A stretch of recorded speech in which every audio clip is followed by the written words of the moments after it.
Hey, good evening, everybody. Welcome to episode 10 of Real Time with MK. So, as I've told you last time, right, we are not doing this as scheduled ahead. We are getting good topics and good speakers who are experts in various arena where Maths and Kumar operates in, like contact center management, customer experience, etc., etc. So today we will be talking on an interesting topic because this is one of the hottest topics nowadays. Because COVID-19 came in and it brought along with it a wave of digital transformation. Many companies have leaped forward. The projects which they have kept on a back burner took a precedence, and the digital transformation across industry has quadrupled, or it has adopted on a much accelerated way. So today we are going to talk about digital contact centers, right? So customer experience is another which you guys have. If you have seen the previous episodes, customer experience is one of those areas where we have focused a lot of energy. We had some good discussions with a lot of people before, so we want to connect both of these together. So digital contact centers is one of the important topics in the area of customer experience and customer service.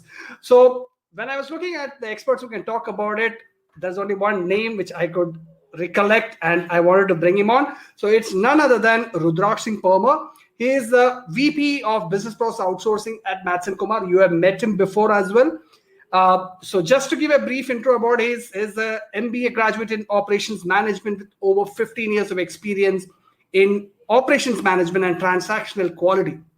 He has set up multiple BPO programs from ground up, offshore, and bilingual from an end-to-end standpoint, and has managed businesses in variety of industries: BFSI, payment, mortgage, fintech, healthcare, you name it. This guy has done it all. Prior to Matson Kumar, he was associated with organizations like Capgemini, iGate, and IGIS. He has moved multiple roles within Matson Kumar itself, and currently he is heading the BPO division, working with some of the global clients, helping them deliver fantastic customer experience to the clients. He is a PMP, COPC, and Six Sigma certified professional. And let's bring him on and pick his brain on digital contact centers. Hey, Rudraksh, can you hear Hey me? Vivek, yeah, thanks for having me back and thanks for the generous introduction. Thank you so much for coming back, and thank you for so much for taking time out for doing this. As I was telling people, COVID-19 has taught us so many lessons.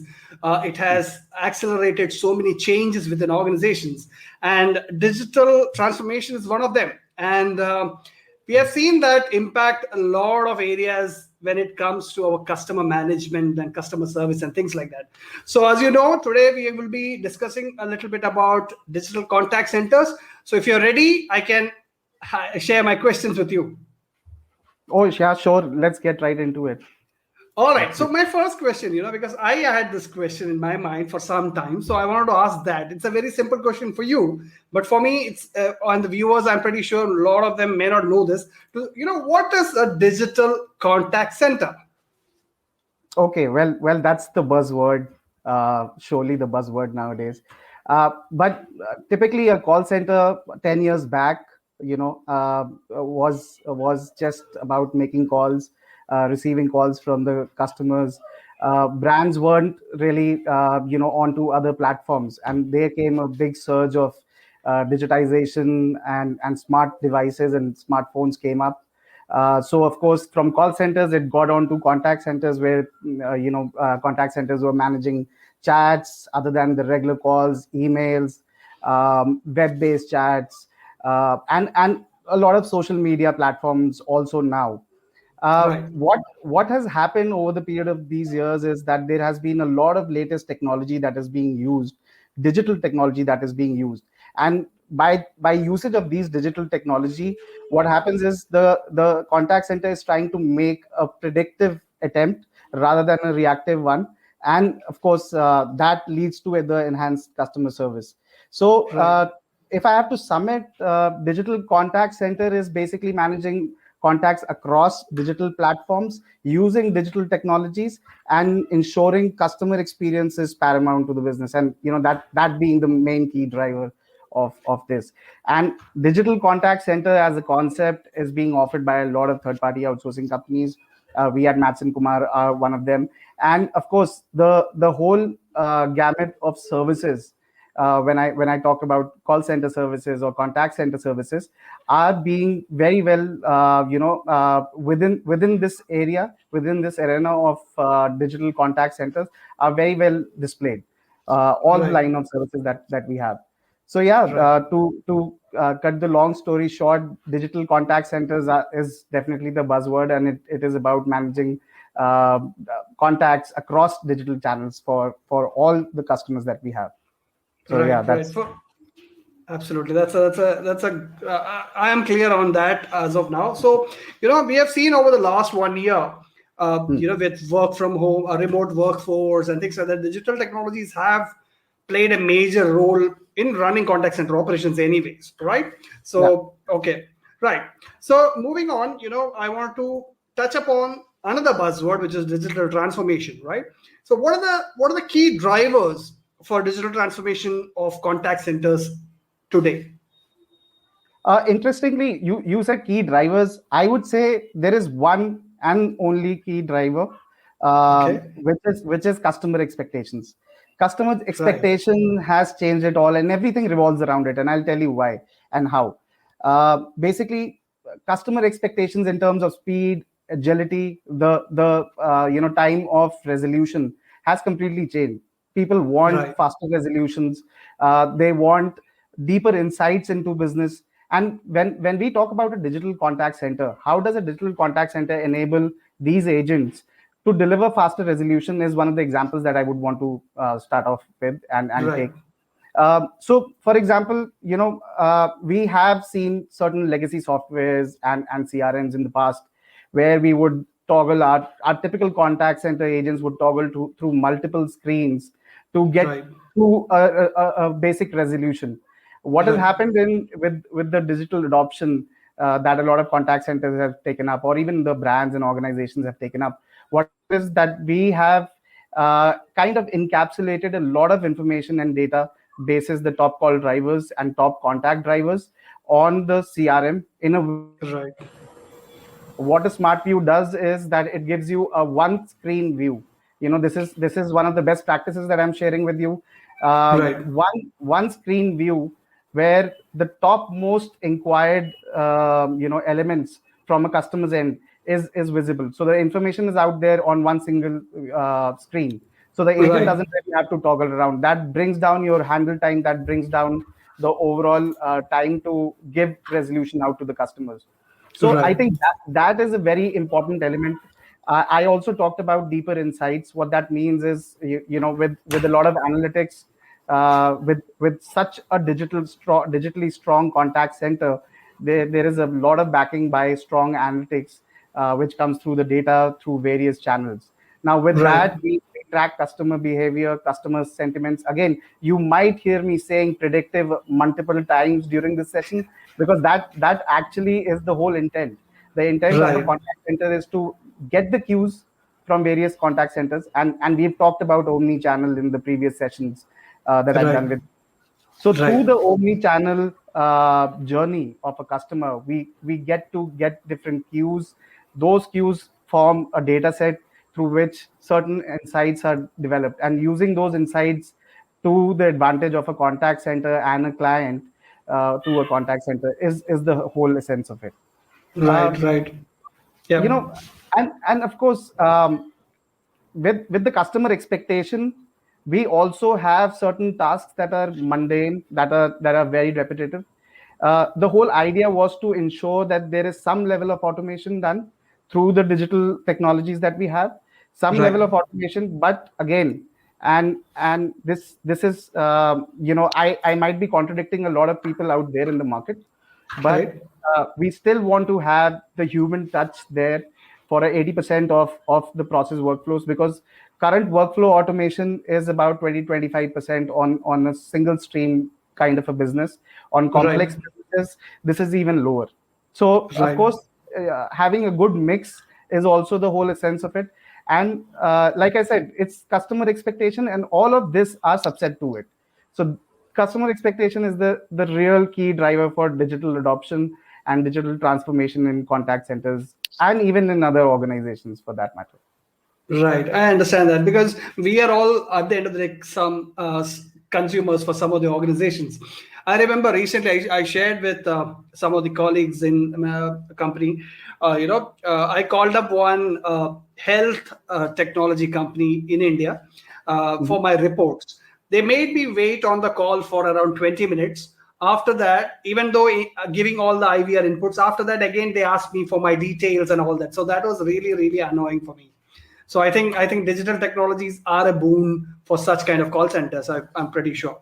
All right, Absolutely, moving and on. to that, I'm sorry, I'm cutting you there. To No that, worries. there is another thing that is, how intelligently are these routing of calls and contacts being done by Right, contact centers. This is also something that, in the overall predictive modeling that we do, and we gauge the right skill set versus the right processes for a certain business.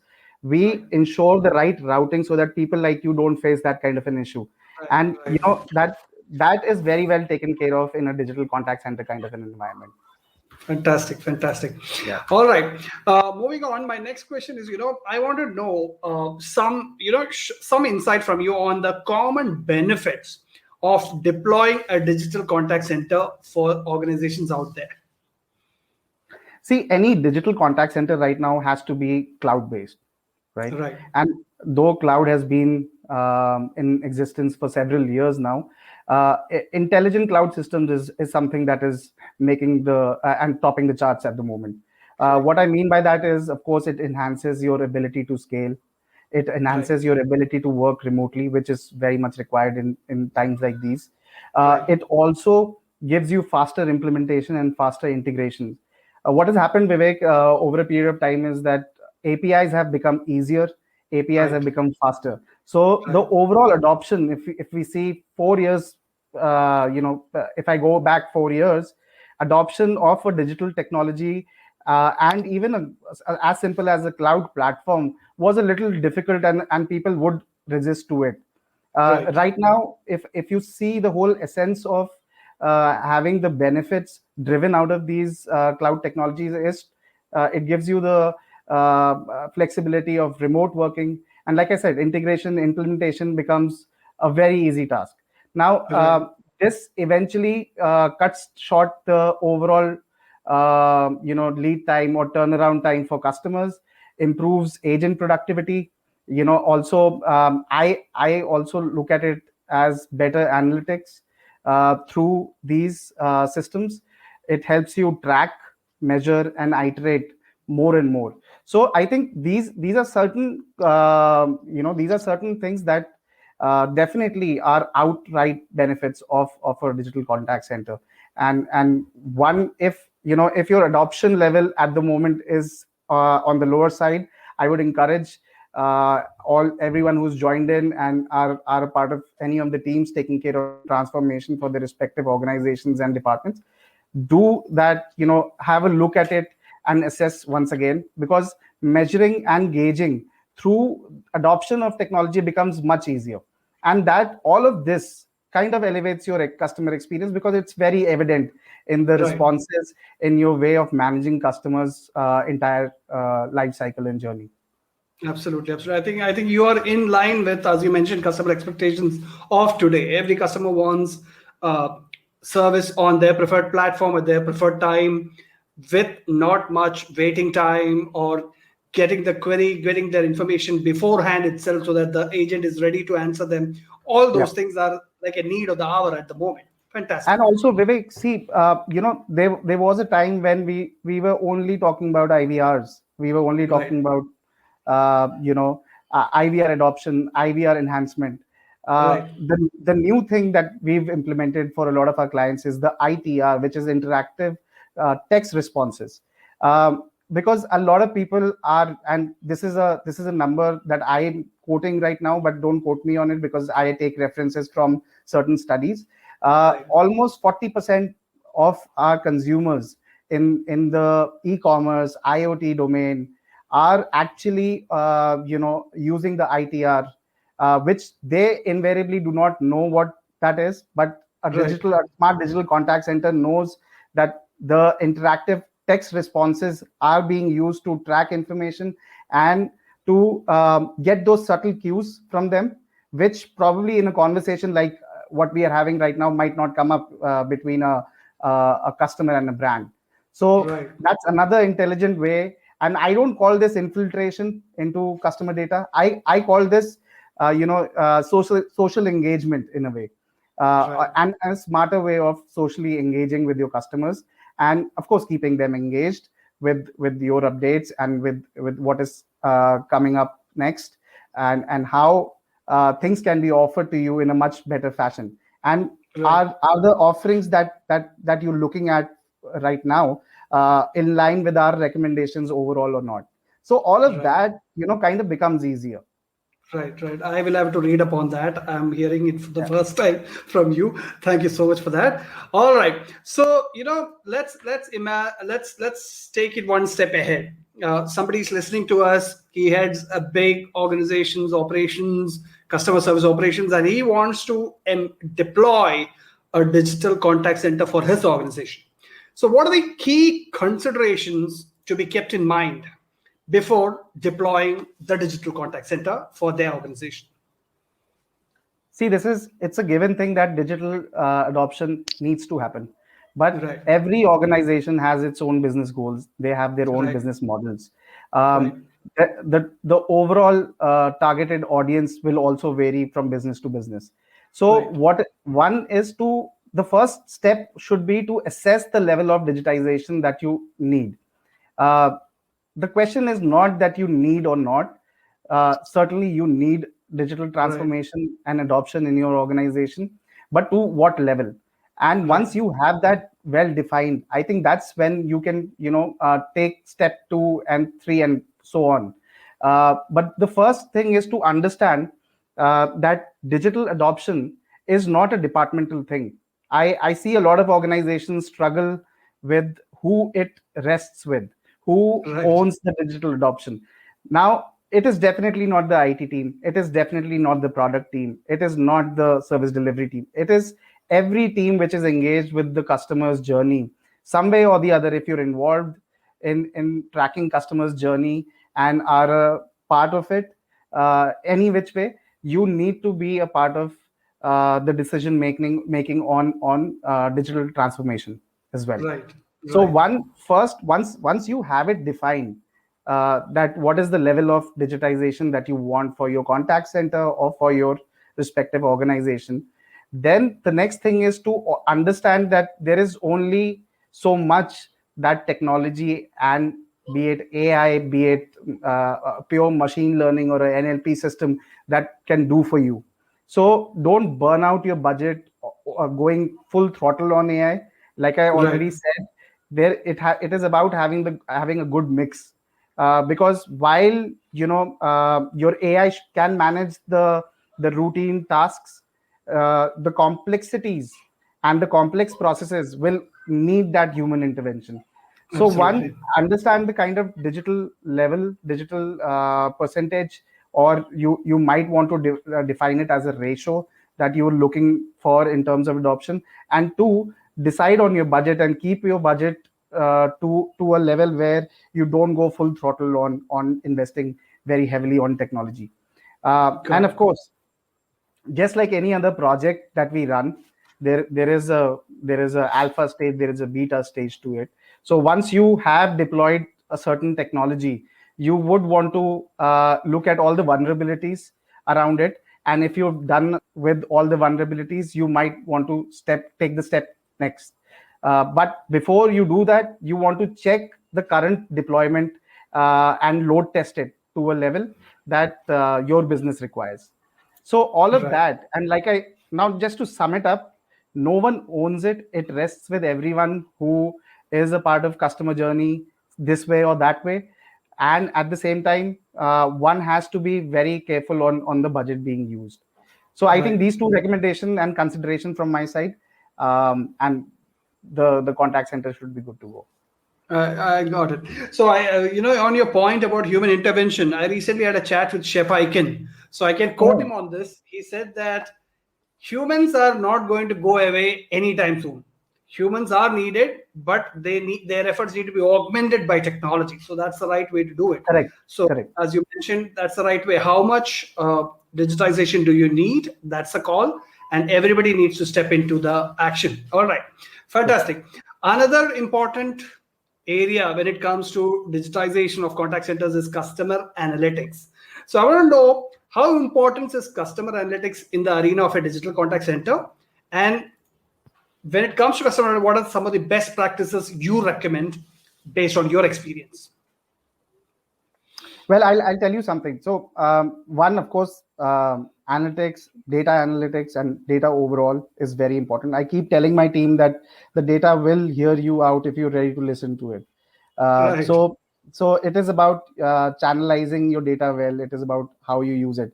I'll talk about typical problems that I've seen certain companies that we work with and absolutely. help them with their customer engagements. One, the first problem is aggregation of data through multiple digit. Now you have a digital platform. You are Right, managing an omni-channel platform, getting all the data from various platforms, and you have it scattered all over. The problem is you need to and the whole idea would be to ensure you aggregate all of that into one source, and that source can be the source of truth for you, right, and right, your and the managers and people who look into this data can look into it and make sense out of it. So that's the right, number one problem. You might have a omni channel setup for your contact center or for your organization, but are we consolidating all of that into one source? So right, integration of data is very important. So that's right, level one. Now right, step two is, even if you've integrated data through all these sources that we were talking about, are we using it in the right fashion? What that means is, through the analytics, through the data I run analytics gives me insights. Now what do I do with this insight? Do I put it to action, or do I just sit around with it? Of course, right, the problem with a lot of organizations is a lot of people are using the data for insights and insights to action, but it's very half-heartedly done. uh, right, any controllable and doable insight should be action. I'll give you an right, example. And my fellow colleagues from various contact centers and various business process management companies would agree that we track a lot of voice of the customer. We right, track VOC like it's water for us. It's like yeah, that, you know. right, Uh, while we do that, our whole intent of doing that is to enhance certain metrics that we track for the customer, which is, one could be NPS, could be CSAT, could be FCR. My right, VOC helps me put action items to these metrics. What people do is, you have a VOC. You would probably deploy an action plan or two on your FCR or on your CSAT. But do you take that VOC back and redesign processes? Not a lot of companies are doing, and people are right, reluctant to do that, because what happens is, um, it also talks about how statistically aligned your data is. Is it right, is it data enough to actually make that change into your process, or redesign or re-engineer your process? Re-engineer will not be the right word, but right, redesign your process just by what VOCs you're getting. But the whole idea of collecting that insight was to make some changes, and not just put action items on the FCR percentage that you're tracking, or the CSAT.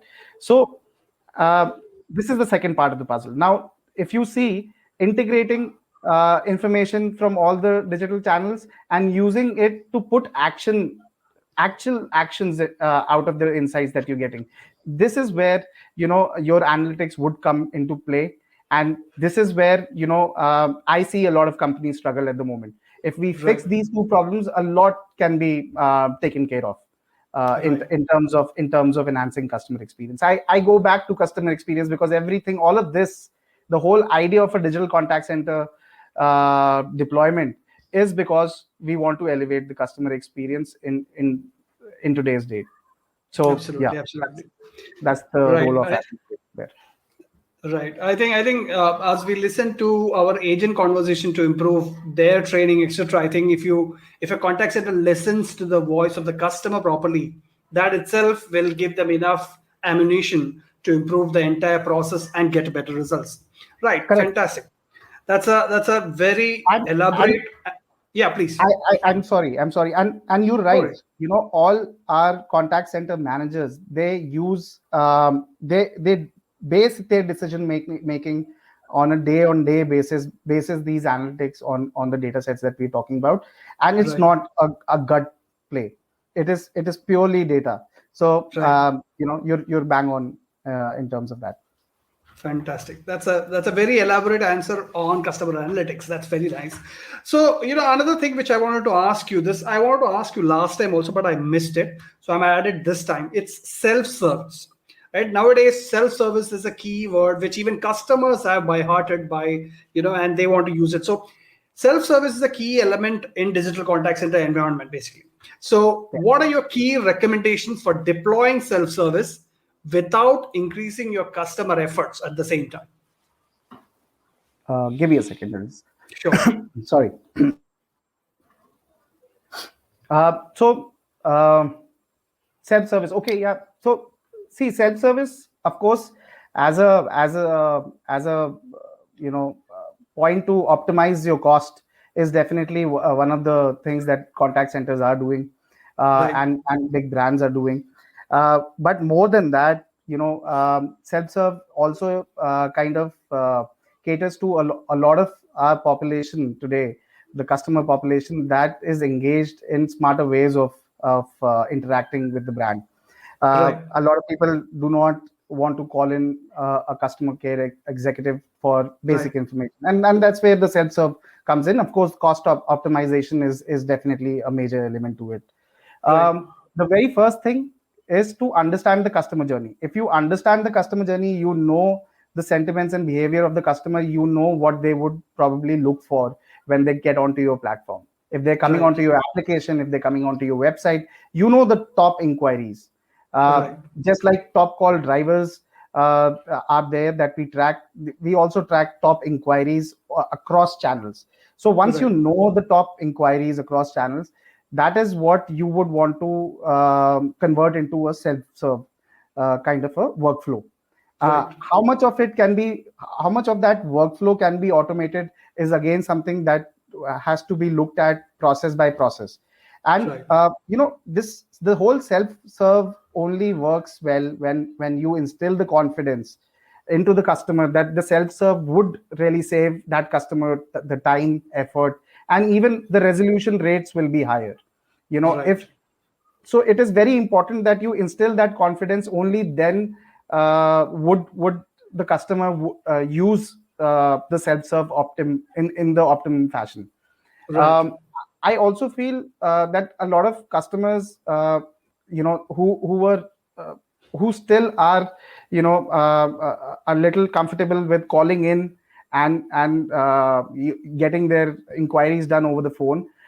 We need to incentivize these customers in some way or the others. I know companies using reward points for self care.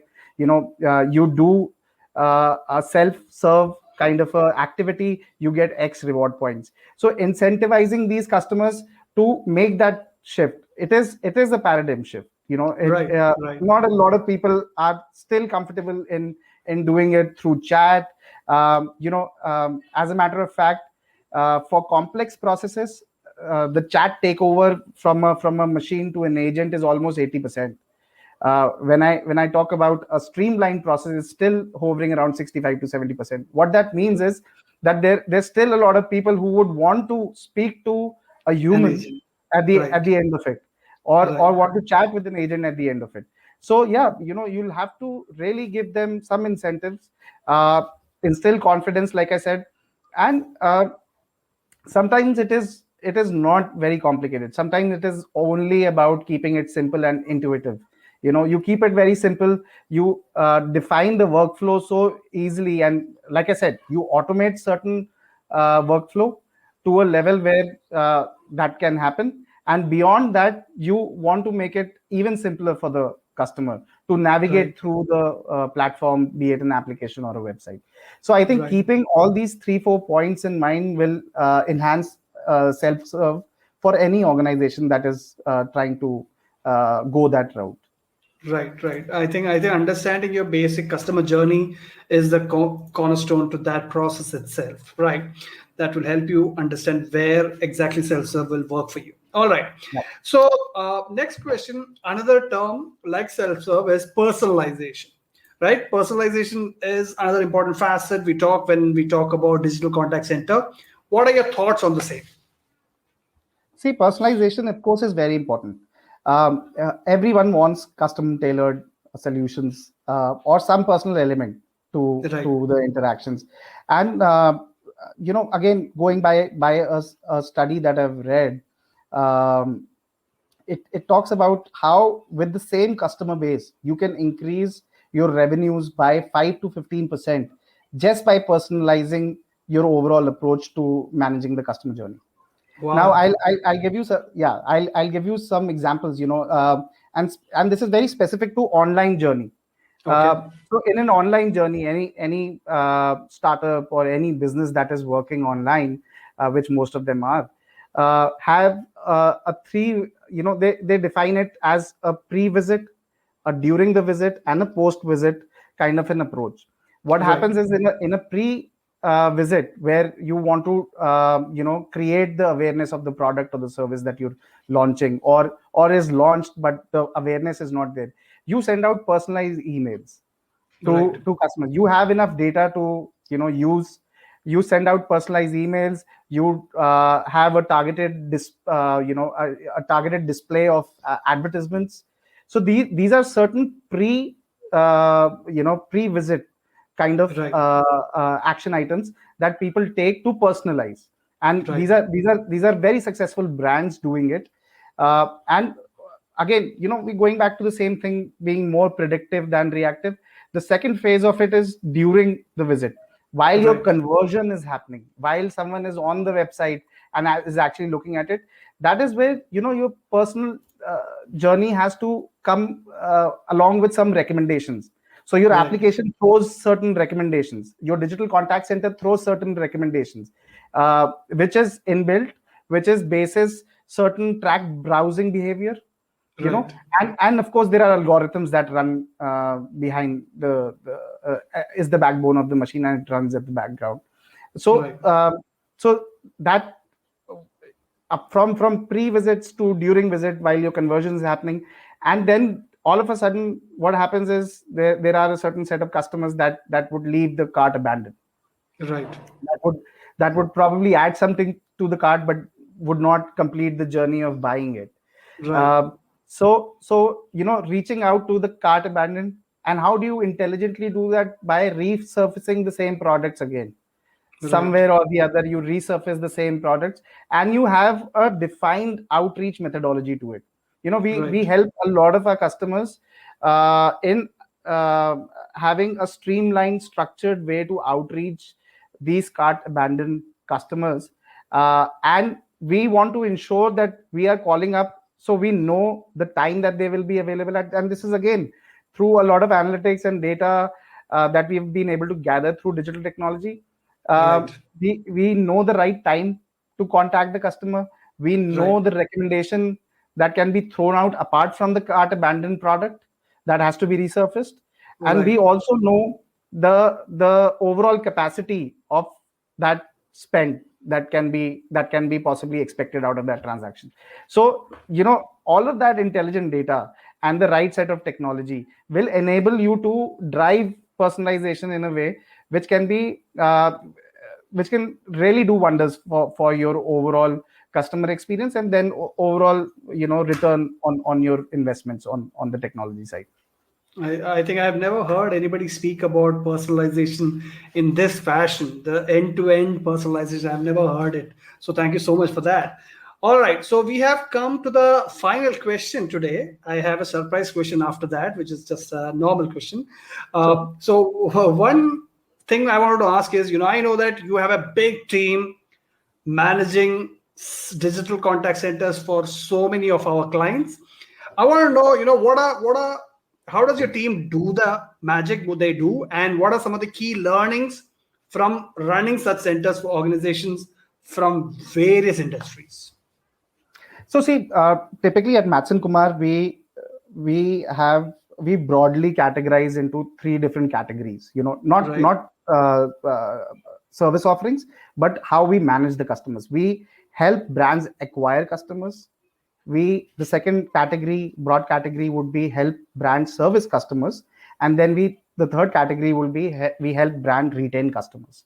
So this right, is how we crack the overall customer journey for various organizations, and this right, is spread across various domains. You can talk about telecom, fintech, e-commerce. We do a lot of work for food and beverage aggregators in the industry.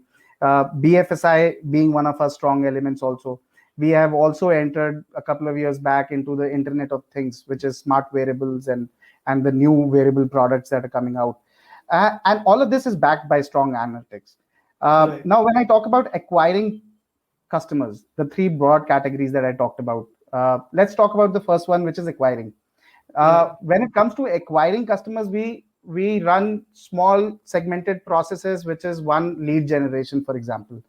right, We do a lot of lead generation and appointment setting for a lot of our customers, and this can be over the phone. We do certain chat outreach also, and there is right, a email department that also works out of the BPO division. right, So that is purely lead generation and appointment setting, and this is all a part of acquiring the customer.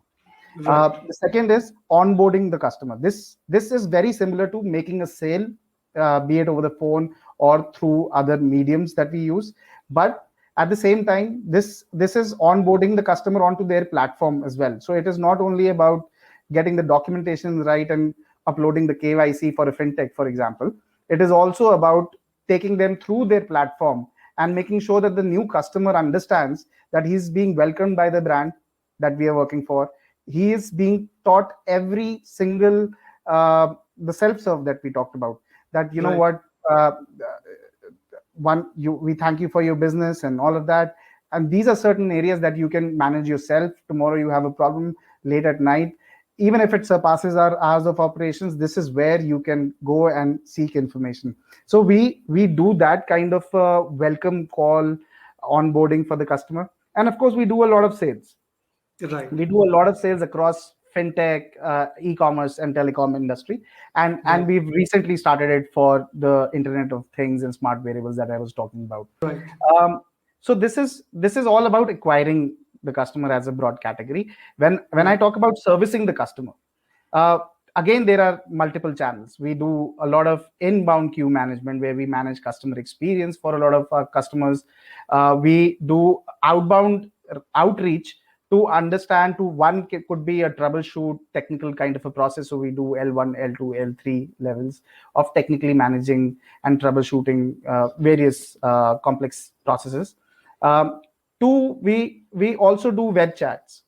Okay, so this is all a part of servicing the customer. right, Inbound, outbound, web chats. We use the NLP bots. So there are two kind of bots that we use. We use the AI bot. We use the NLP bot. So right, these are few technologies that we have already started to use for various of our clients. We like I also said, we have a separate email division altogether. So that again is a comes under the servicing part of the business. um, and then one thing which, like I said, the IVR and ITR is a technology, and is some one level up enhancement that we do for some of our customers. uh, and the last thing within the servicing domain that we do for our customers is collections. For a few customers, collections becomes really important, your account receivable, and especially for the fintechs and certain BFSI customers that we work for. It becomes very important because with account receivables taking a hit, of course, during the COVID times, moratorium times, or even now for that matter, it right, puts a lot of pressure under the underwriters that are actually sanctioning the loans out there. right, So right, that within the servicing domain, that would probably be the last section. And then we talk about retaining the customer. Now, when we talk about retaining the customers for the brands that I'm talking about, we help them conduct surveys. So that's like a NPS tracking. that we do very solid NPS tracking.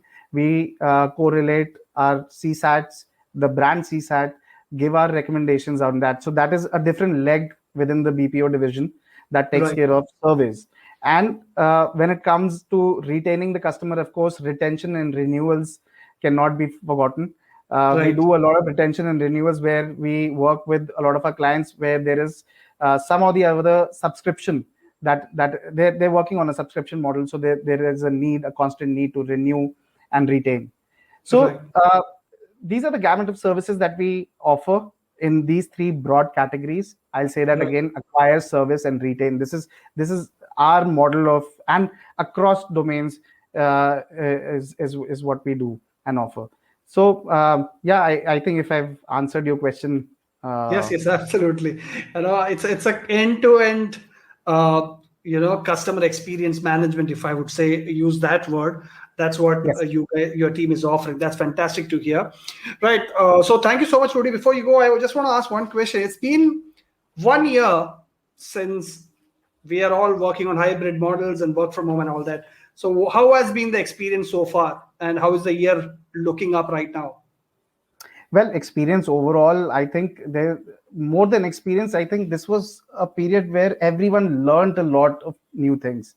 I Absolutely. personally went through a lot of the summits that happened through NASCOM and through other BPO summits that have happened, and I've really learned a lot in how digital adoption has really taken over as a priority for a lot of people. I have learned how to manage teams remotely. That kind of gives one level up, in your current skill set. Uh, Right. and it has been a year where we have seen things happen which we never would have imagined in a normal scenario. Right. The other Right. day I was onboarding a team of over 100 associates, and we were doing that onboarding all online, and doing 100 100 FTE onboarding offline also is quite a challenge. And Absolutely. hats off to our employee relation and HR and all the departments that were involved in doing that. We did it so Right. seamlessly, and these tough times have really taught us to to take over these kind of challenges. So yeah, it's Got it. been a Got it. year of learning. Yes, that's how I Absolutely. take it. That's absolutely the right way to take it. And thank you so much, Rudy, for joining today. And I hope to bring you back on some other topics someday soon. And stay safe. COVID is still here, and I will talk to you soon. Thanks, pleasure is mine. Bye bye. All right, so that was Rudraksh Singh. He is my go-to person personally for anything related to customer experience. Trust me, guys, we do a lot of research on customer experience improvement and things like that. He is like an encyclopedia for me to go and check the research findings. So thank you so much for watching today. This is Real Time with MK. In case you guys want to check out contact center management offerings and customer experience management offerings, check out our website www.matsonkumar.com, and I'll see you soon with episode 11. Stay safe, take care of yourself.